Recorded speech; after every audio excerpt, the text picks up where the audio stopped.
नमस्कार दोस्तों, स्वागत है हमारे YouTube चैनल कहानियों की खजाना में। दोस्तों, बेताल 25वीं श्रृंखला की दूसरी कहानी हम सुनाने जा रहे हैं। तो दूसरी कहानी है, यमुना के किनारे धर्म स्थान नामक एक नगर था।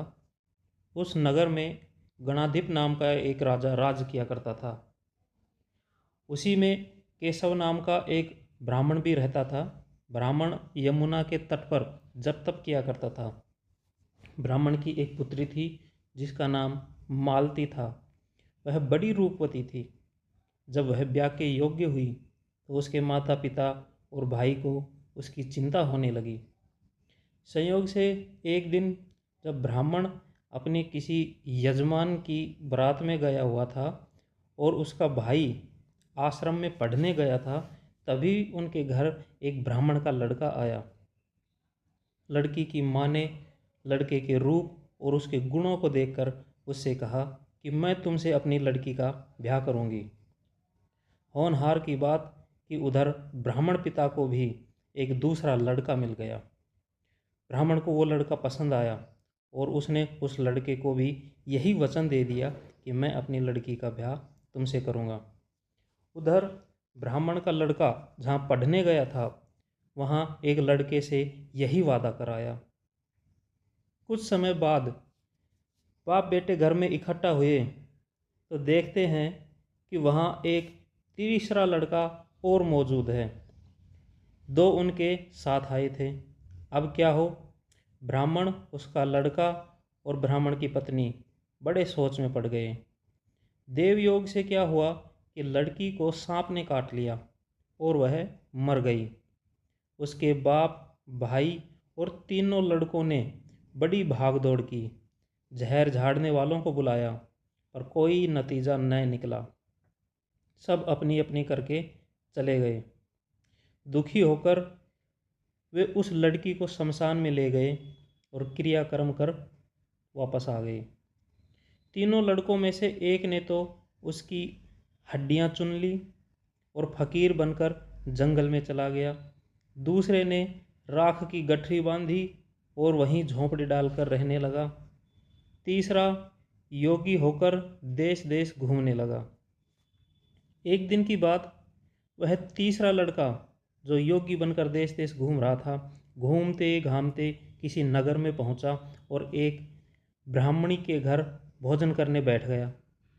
जैसे ही उस घर की ब्राह्मणी भोजन परोसने आई तो उसके छोटे लड़के ने उसका आंचल पकड़ लिया। ब्राह्मणी ने उससे अपना आंचल छुड़ाना चाहा, लेकिन बच्चा हठी था। उसने अपनी माँ का आंचल नहीं छोड़ा। ब्राह्मणी को बड़ा गुस्सा आया। उसने अपने लड़के को झिड़का, मारा पीटा, लेकिन वह फिर भी नहीं माना। तो ब्राह्मणी ने गुस्से में उसे उठाकर जलते चूल्हे में पटक दिया।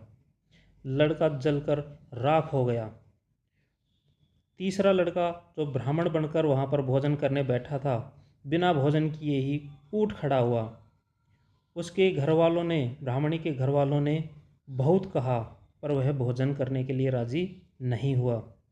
उसने कहा, जिस घर में ऐसी राक्षसी हो उसमें मैं भोजन नहीं कर सकता। इतना सुनना था कि ब्राह्मण आदमी, उस ब्राह्मणी का पति, वह अंदर गया और संजीवनी विद्या की पोथी लाकर एक मंत्र पढ़ा। जो लड़का जलकर राख हो चुका था वो फिर से जीवित हो गया। यह देखकर वो तीसरा लड़का सोचने लगा कि अगर यह पोथी मेरे हाथ पड़ जाए तो मैं भी उस लड़की को फिर से जिंदा कर सकता हूँ। इसके बाद उसने भोजन किया और वहीं ठहर गया।